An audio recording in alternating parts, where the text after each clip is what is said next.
Fala, discípulo de Jesus! Vamos lá, mais uma aula da sua EBD 6.6. Vamos descobrir mais sobre os evangelhos. Hoje, o Evangelho de Lucas.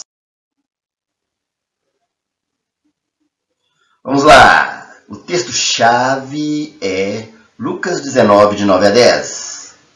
Hoje houve o quê? Salvação nesta casa, porque este homem também é filho de Abraão.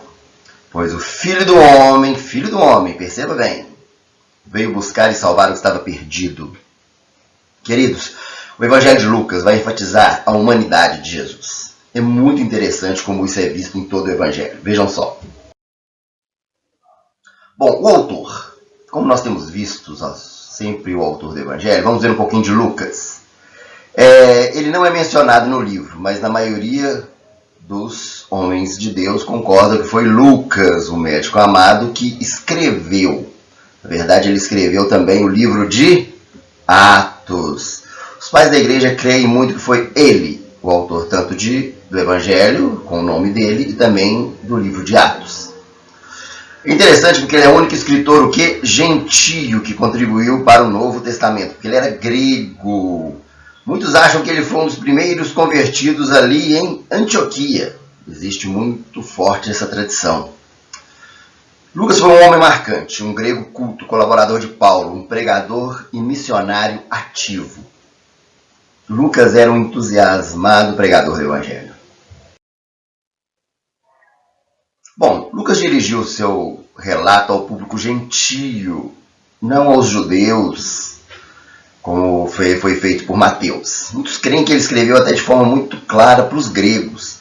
Quando ele narrou o Sermão do Monte, ou um sermão parecido com esse, ele não mencionou a lei dos profetas.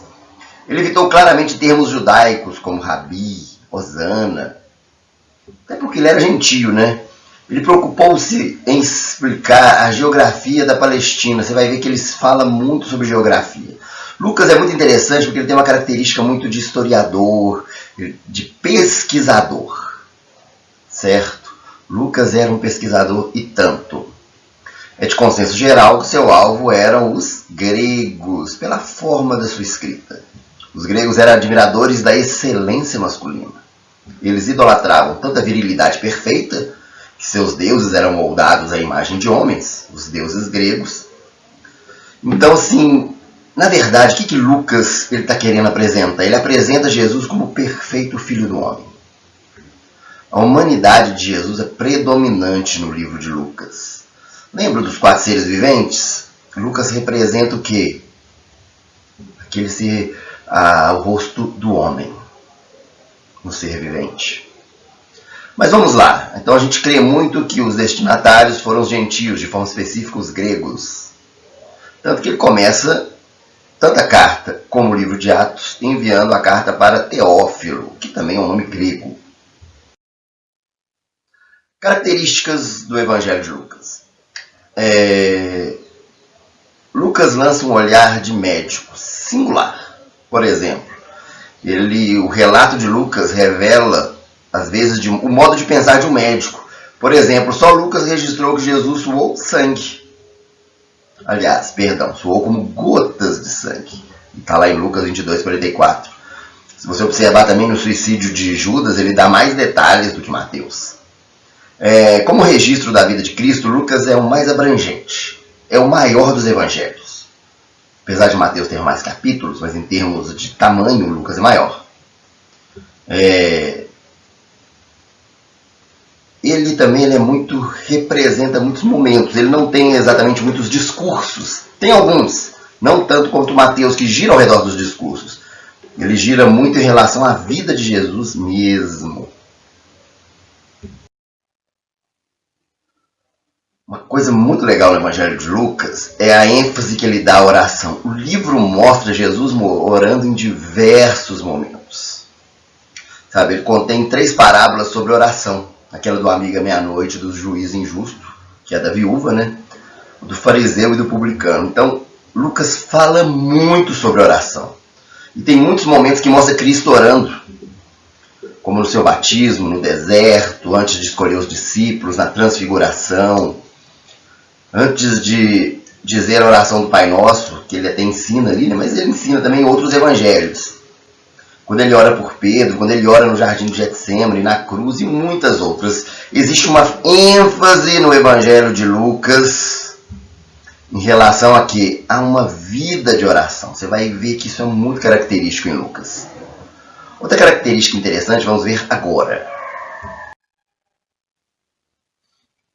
Em seu relato, Lucas deu muita atenção aos fracos, necessitados e marginalizados. Alguns chamam o Evangelho de Lucas de o Evangelho do Maltrapilho. Por quê? Porque mostra pessoas assim, em situação... Pessoas que eram na época marginalizadas. De forma muito especial, as mulheres eram muito marginalizadas naquele tempo. E Lucas menciona muito. Muitas mulheres foram mencionadas. A gente vê no capítulo 1 Maria e Isabel. Um outro detalhe interessante de Lucas. Lucas parece que ele pega detalhes muito importantes do nascimento de Jesus. Imagina-se que ele tenha conversado muito com Maria.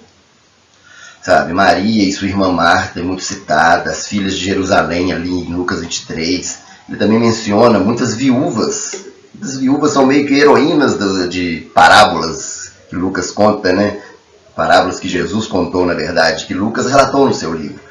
Então a mulher tem um lugar assim preeminente na narrativa de Lucas. Lucas se importa com aqueles que são os desvalorizados da sociedade, certo? Tanto que nós vemos de forma muito preciosa muitas parábolas tratando que pessoas que eram situações assim, pessoas rejeitadas, como samaritanos, como leprosos. Eles têm grande preeminência no Evangelho de Lucas. Querido, esse Evangelho é muito poderoso. Fala muito da graça e do amor de Deus. Leia e você vai ser muito edificado.